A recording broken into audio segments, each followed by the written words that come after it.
Bonjour à tous, c'est Dr Love. Alors, je vous retrouve après quelques semaines de pause. J'espère que vous allez bien où vous êtes et on est en plein hiver là, ça se voit, vu l'écharpe et tout. Alors, aujourd'hui, j'aimerais parler d'un sujet qui m'interpelle énormément.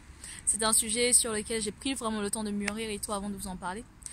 Le sujet d'aujourd'hui est vraiment le sujet sur la préparation en fait. La préparation au mariage, la préparation avant d'être en couple ou d'être avec quelqu'un ou même de se fiancer, de se marier. En fait, je me suis rendu compte que dans la vie de tous les jours, on prend vraiment notre temps pour se préparer pour tout ce qu'il y a autour de nous. C'est-à-dire, en tant qu'étudiant, souvent, on se rend compte que si on veut faire des études de droit pour être avocat, il va falloir faire 5 ans. Et après les 5 ans, il faudra faire une année de concours et tout pour pouvoir être admis à l'école d'avocat, pour faire ensuite 2 ans. Donc au final, on a entre 8 et 10 ans en fait d'études pour pouvoir vraiment concrétiser notre rêve et devenir avocat.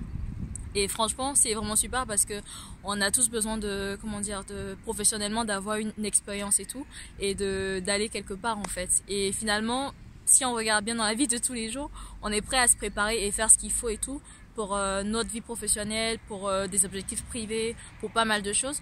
Mais la question que je me pose vraiment, c'est est-ce qu'on fait pareil vraiment pour nos relations, c'est-à-dire pour le fait d'être en couple.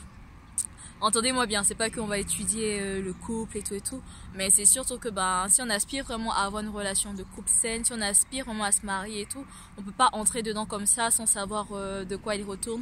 On peut pas entrer comme ça en se disant ah ouais c'est tranquille, ça va le faire sans souci, sans rien, sans effort, sans rien, ça va le faire tout seul. Alors que pas du tout en fait. De la même manière que lorsque vous voulez acheter une voiture, que vous l'achetez, vous prenez le temps de faire le permis, de passer le code, de voir comment ça se passe sur la route, quels sont les panneaux à savoir que si le feu il est rouge, faut pas passer, quand il est vert, faut passer. De la même manière que vous savez comment est-ce que le liquide de frein arrive, comment est-ce que comment est-ce que le frein à main est actionné, lorsque vous êtes en zone de patinage, quand vous êtes en point mort. En fait, vous apprenez tout ce qu'il y a à savoir en fait pour pouvoir être apte à conduire cette voiture. Donc, ce qui fait que finalement, si vous n'avez pas appris tout ça et que vous rentrez dans cette voiture, vous n'avez jamais conduit de voiture de votre vie et que vous plaignez parce que la voiture n'avance pas, c'est pas vraiment la faute de la voiture. La voiture, elle a tout ce qu'il faut, mais si vous prenez pas le temps de d'apprendre, de savoir ce qu'il faut, de savoir au niveau du permis, de savoir au niveau du code, d'avoir la base en fait, vous pouvez pas vous plaindre en fait que oui, la voiture elle a un souci et tout. Et en fait, c'est vraiment ça mon propos. Je veux vraiment qu'on sorte des sentiers battus par rapport à tout ce qui est relationnel et tout, et vraiment qu'on prenne le temps d'étudier en fait, de savoir qu'est-ce qu'il en ressort, parce que finalement notre vie professionnelle compte pour nous, mais au final votre vie professionnelle vous allez travailler jusqu'à peut-être 65-70 ans et après, alors que la vie maritale est tellement importante en fait, parce que mine de rien après votre vie que vous donnez à Dieu, c'est la chose la plus importante en fait de votre destinée, parce que mine de rien la personne avec qui vous allez être avec la personne pendant au moins jusqu'à vos 90 ou à 100 ans, même jusqu'à la mort en fait, et donc c'est un temps encore plus long en fait et encore plus important. Et pourtant pour quelque chose qui est aussi important et qui prend autant de temps, on prend pas le temps vraiment de travailler ce côté-là, cet aspect-là, de réaliser réellement que c'est important en fait, d'aller chercher des informations, de s'informer, de savoir ce que c'est, ce qu'il en découle. Ok, je me marie, mais qu'est-ce qu'il faut, quels sont les préalables et tout. On sait tous que quand il y a un contrat à signer, il y a toujours des préalables. Souvent quand vous allez à la banque pour ouvrir un compte, on vous dit alors faut tel document, tel document, tel document, tel document.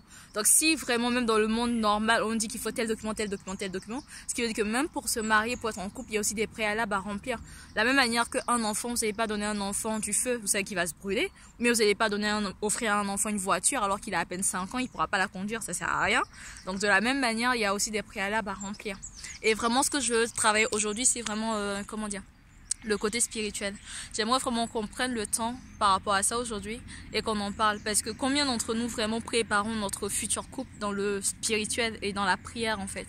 Parce que pour des personnes qui aiment prendre le temps de prier, passer du temps avec Dieu, c'est tellement important, parce que j'estime en fait que c'est important de prier pour son mariage. Combien priez-vous pour votre futur conjoint? Combien priez-vous pour votre futur couple? Parce que tout ça, ça va pas se bâtir juste en claquant des doigts, ça va se bâtir dans le spirituel, ça va se bâtir justement dans la présence de Dieu. C'est important de prendre ce temps-là justement de prier pour votre futur couple, de prier pour votre futur conjoint, de prier pour demander à Dieu, mais Seigneur, qu'est-ce que tu attends de moi? Qu'est-ce que tu veux que je fasse justement dans le futur couple dans lequel tu vas me mettre? Quels sont nos objectifs? Quelle est la vision que tu as pour notre futur couple? Qu'est-ce que tu attends de moi? Parce que quand vous saurez tout ça, vous pourrez mettre en place des actions en fait concrètes pour pouvoir justement être là où Dieu veut que vous soyez en fait. Et je sais que moi, quand j'avais 15 ans, ma génération en fait, On a été une génération où vraiment les pasteurs, même les hommes de Dieu nous disaient c'est très important de prier pour votre futur époux. Et je me rappelle, c'est vrai que même quand j'avais 15 ans à l'époque, on nous encourageait vraiment à prier pour ça. Même si on le connaissait pas, on priait pour lui. Je me rappelle toutes les fois où je priais, Seigneur, je te prie pour mon futur conjoint, je te prie peu importe ce qui se passe dans sa vie, je te prie de le soutenir, de l'accompagner, de le conduire, d'être avec lui, quoi qu'il arrive. Et en fait, je me rends compte que tout ce temps-là n'est pas du temps perdu, ni du temps inutile, parce que c'est tellement important de bâtir votre couple dans la prière. Parce que c'est dans la présence de Dieu que Dieu va vous parler justement sur votre futur couple, quel est son objectif, quelle est sa vision pour... c'est dans la prière que ça va vous parler sur votre futur conjoint, qui va prendre le temps de vous bâtir en la femme que votre futur conjoint aura besoin. Pas la femme d'une autre personne, pas la femme de, je sais pas, des autres ou que les gens veulent que vous soyez, mais en la femme dont votre futur conjoint aura vraiment besoin. Et ça se bâtit dans la prière. Et vraiment, mon exhortation aujourd'hui, c'est vraiment prendre le temps de chercher Dieu, de chercher sa face, de savoir, Seigneur, qu'est-ce que tu attends de moi? Seigneur, je te prie pour mon futur couple, je te prie pour mon futur conjoint. Qu'est-ce que tu attends de moi concrètement? Tu as créé le mariage pour un but, pour un objectif. Quel est cet objectif-là? Comment est-ce que je peux remplir cet objectif? Comment est-ce que vraiment je peux vraiment, comment dire, faire ta volonté, Seigneur, en étant vraiment présente, en étant à l'écoute, en étant là, en te cherchant, en te priant, parce que je me rends compte que les batailles finalement se gagnent d'abord dans la prière, avant d'être physique, avant d'être dans le monde qu'on voit. Les batailles se gagnent toujours dans le spirituel, et c'est vraiment ça, nous encourager à prendre ce temps-là, prier, chercher la face de Dieu, et même prier pour notre mariage. Je me dis, ben Seigneur, qu'est-ce que tu as prévu pour moi? Je suis sûre que tu as prévu un homme pour moi, il est où? Pour les personnes qui sont célibataires, qui cherchent justement le futur homme, qui se disent, mais Seigneur, il y a forcément quelqu'un quelque part, que ce soit un homme ou une femme, que tu as prévu pour moi. Bah, ça peut pas sortir en claquant des doigts ou en étant là tranquille et toi en regardant sa télé tous les jours. J'ai rien contre la télé, rassurez-moi, rassurez-vous. Mais c'est pour dire qu'en fait, ce genre de choses, si tu veux avoir certaines informations, si tu veux vraiment que Dieu te parle sur ta vie future, si tu veux que Dieu te parle sur la personne qu'il a prévue pour toi, faut que tu prennes ce temps-là, que tu sacrifies le temps qu'il faut, que tu investisses ce temps qu'il faut pour prier, pour chercher la face de Dieu, quitte à jeûner, prier, dire, mais Seigneur, ok, je suis dans cette situation, voilà, à tel niveau de ma vie où je suis. En ce moment, quelle est l'étape dans laquelle tu veux que je sois? Ok, je cherche la future personne. Est-ce que c'est l'étape dans laquelle tu veux que je sois? Est-ce que je suis dans une étape de préparation? Est-ce que je suis dans une étape de prière? Est-ce que je suis dans une étape vraiment où c'est vraiment pour consolider mon caractère? Parce que en fonction de la personne que le Seigneur il aura prévu pour vous, il va vous permettre de pouvoir travailler votre caractère. Parce que si par exemple tu dis Seigneur, ok, là je suis fatigué du célibat, je vais me marier et tout, et que tu peux Seigneur, est-ce que tu as prévu quelqu'un pour moi? Ou que Dieu te dit oui, j'ai prévu quelqu'un pour toi, mais pas maintenant, parce qu'il y a telle chose à travailler encore en toi, il y a tel caractère à travailler encore en toi, il y a telle chose, tu es trop susceptible, il y a telle chose qu'il faut faire, il y a telle chose, il y a telle chose, il y a telle chose. Bah, du fait que tu pries pour ça, tu sauras mieux qu'en fait, bah, si ça arrive pas maintenant, c'est parce que un, c'est pas le bon moment, deux, t'es pas encore prêt, ou trois, t'as pas encore la maturité nécessaire pour. Et à partir de ce moment-là, tu pourras vraiment investir, travailler, prendre le temps qu'il faut, travailler sur ton caractère, travailler sur ta maturité, prendre le temps qu'il faut. Et quand tu seras prête, le Seigneur t'amènera vraiment à connaître la personne et à la rencontrer réellement. Donc voilà, c'est vraiment, aujourd'hui, c'est un encouragement à chercher Dieu, à aller dans sa présence, à ne pas désespérer, mais à prier, dire, bah Seigneur, je suis devant toi, je viens devant ta face et je veux vraiment te chercher pour mon mariage parce que je crois que c'est toi le premier Dieu. T'es le Dieu en fait qui marie les gens en fait finalement. Quand on regarde dans la Bible Adam et Ève, Dieu a été la première agence matrimoniale qui existait. C'est Dieu qui a emmené Ève vers Adam. Ça s'est pas fait comme ça. Donc c'est Dieu qui marie finalement et c'est Dieu qui te connaît mieux que personne et c'est Dieu qui sait la personne qui est le mieux pour toi et c'est Dieu qui sait le moment qui est le mieux pour toi, le bon moment. Et finalement en fait, faut juste faire confiance à Dieu pour ça.